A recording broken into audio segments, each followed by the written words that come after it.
तरह से महिलाओं पर बर्बरता व्यवहार किया है वह बड़ा ही अमानवीय घटना है। भ्रष्ट डीएसपी और कई अफसरों को मैंने जेल भेजवाया। वर्तमान नीतीश की सरकार ने बिहार को 100 बरस पीछे ले गया है। Supremacy of law can not be challenge by anyone, it's above than us. इसकी सर्वोच्चता को जो एक थाना प्रभारी चुनौती दे रहा है, यह कलंक है बिहार के डीजीपी के लिए।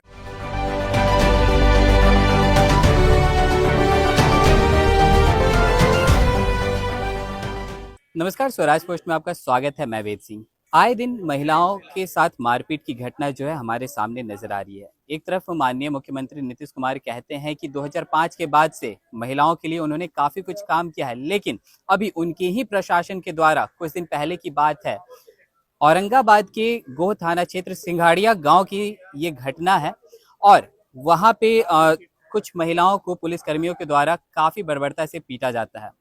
आखिरकार क्या कुछ पूरा मामला है, अभी इन्हीं सब तमाम मुद्दों पर बातचीत करने के लिए अभी हमारे साथ मौजूद हैं पटना हाईकोर्ट के एडवोकेट कौशलेंद्र नारायण जी। पहले तो स्वागत है सर आपका।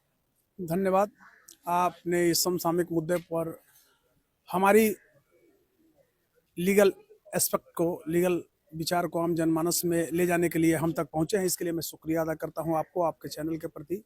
रही बात कि यह जो औरंगाबाद जिले के गोह थाने के सिंघाड़ी ग्राम से जुड़ी हुई जो यह घटना है, यह अमानवीयता, क्रूरता तथा पाशविकता का नग्न प्रदर्शन है। मैं इस रूप में कहना चाहूँगा कि the police have displayed a naked display inhumanity, cruelty and brutality.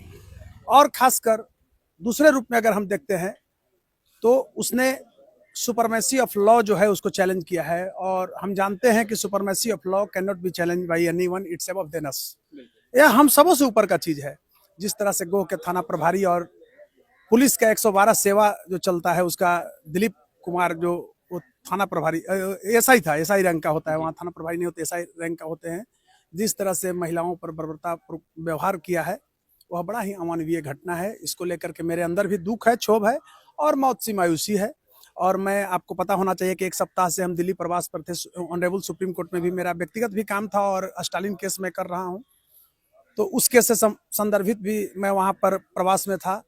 जब मुझे यह घटना की जानकारी आप लोग के द्वारा, मीडिया कर्मियों के द्वारा और शुभचिंतकों के द्वारा टेलीफोनिक हुआ, तो मैंने देन एंड देयर सर्वप्रथम इस घटना का तहकीकात किया और माताओं और बहनों की रक्षा के लिए मैंने केंद्रीय मानवाधिकार आयोग नई दिल्ली में एक कंप्लेन केस दर्ज करवाया है, जिसका डायरी नंबर भी मुझे मिल गया है। अब 1-2 दिन में उस पर एक्शन होगा।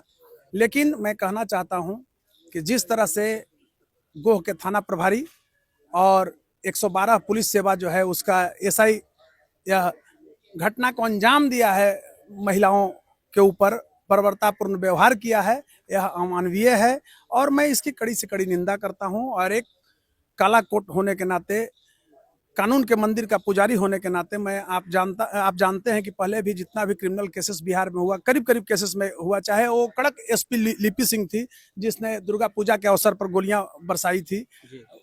आपको एक रूप में दिखाना चाहता हूं, निरीह बच्चे जा रहे थे दुर्गा पूजा का मूर्ति विसर्जन करने, उसको सबसे पहले मैंने ही पटना उच्च न्यायालय में, ऑनरेबल पटना उच्च न्यायालय में लाया था। और इस केस को भी मैं लड़ूंगा और निःशुल्क लड़ूंगा। अभी आपको पता होगा 67 बीपीएससी को भी मैंने लड़ा और रंजीत रजक जैसे डीएसपी, भ्रष्ट डीएसपी और कई अफसरों को मैंने जेल भेजवाया।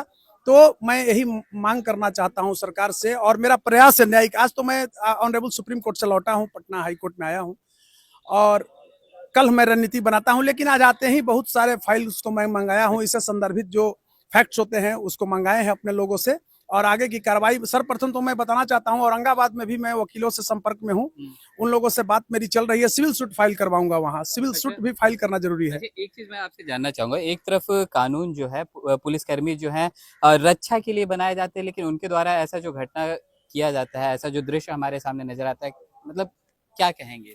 देखिए, मैं पहले भी आपको बता चुका हूं, आप भी हमको जानते हैं, मैं भी आपको पहचाना हूं। कोई नया चेहरा आप भी नहीं है मेरे लिए, हम भी नहीं आपके लिए। तो मैं बार बार कहता हूं कि बिहार में कॉन्स्टिट्यूशनल ब्रेकडाउन है। वर्तमान नीतीश की सरकार ने बिहार को 100 बरस पीछे ले गया है। ये सिर्फ घोषणाओं की सरकार है। ऐसा नहीं है कि मैं नीतीश जी की शिकायत कर रहा हूं तो आरजेडी का सपोर्टर हूं। मैं बीइंग ए लॉयर, मेरा फर्ज बनता है कि मैं अन्याय के खिलाफ लड़ूं। आप देखे होंगे कि जब स्वाधीनता आंदोलन की लड़ाई जब रणभेरी बजी थी, तो जितना योगदान वकीलों का है उतना किसी बिरादरी का है योगदान। आज के वकील पार्टी से जुड़ गए, इसलिए वकील तो लड़ता है, गरीबों के पक्ष में खड़ा होता है और उसके बाद एक परिवर्तन आता है। तो मैं इस लड़ाई को लड़ूंगा, क्योंकि वो जितनी भी क्रिमिनल केसेस था, आप देखे होंगे कि जिस तरह से मुंगेर गोलीकांड को मैंने उठाया था और इस केस को उठाया हूं, इसमें सस्पेंड कर दिया गया है थाना प्रभारी और 112 का जो सर्विस है यहाँ पुलिस सर्विस, उसका एसआई दिलीप मंडल है, उसको सस्पेंड कर दिया गया है। लेकिन मैं मानता हूं कि सस्पेंशन इज नॉट पनिशमेंट। आप सस्पेंड किए हैं, 4 दिन के बाद रिवोक करके उसको फिर किसी थाना को दे दीजिएगा।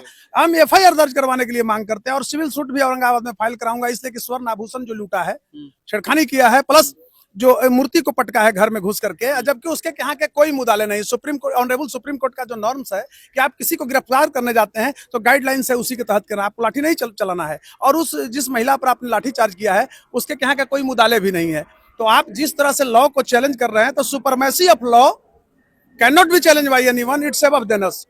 इसकी सर्वोच्चता को जो एक थाना प्रभारी चुनौती दे रहा है, यह कलंक है बिहार के डीजीपी के लिए। कड़क डीजीपी, ईमानदार डीजीपी माने जाते हैं विनय कुमार एडीजीपी कुंदन कृष्णन के लिए, चीफ सेक्रेटरी के लिए, गवर्नमेंट के लिए।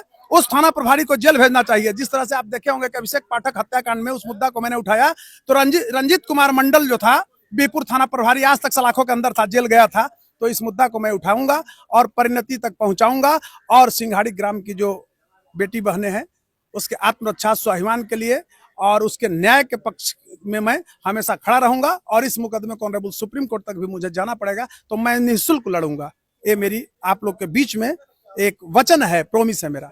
चलिए, बहुत बहुत धन्यवाद। तो जैसा कि आप सुन रहे थे, हमारे साथ मौजूद थे पटना हाईकोर्ट के एडवोकेट कौशलेंद्र नारायण जी। इन्होंने साफ तौर पर बताया कि किस तरह से औरंगाबाद में जो घटना हुई है उसको लेकर के ये कितने सजग हैं, और तो और ये जो है वो परिवार के साथ, जो जिस परिवार के साथ पुलिसकर्मियों ने मारपीट की है, वहां पे मूर्ति तक तोड़ा है, आभूषण लूटे हैं, उनको इंसाफ दिलवा कर ही मानेंगे। तो चलिए, और भी ऐसे तमाम खबरों का सिलसिला इसी प्रकार बना रहेगा। स्वराज पोस्ट पे अपनी प्रतिक्रिया को हमारे कमेंट बॉक्स में जरूर साझा करें। धन्यवाद।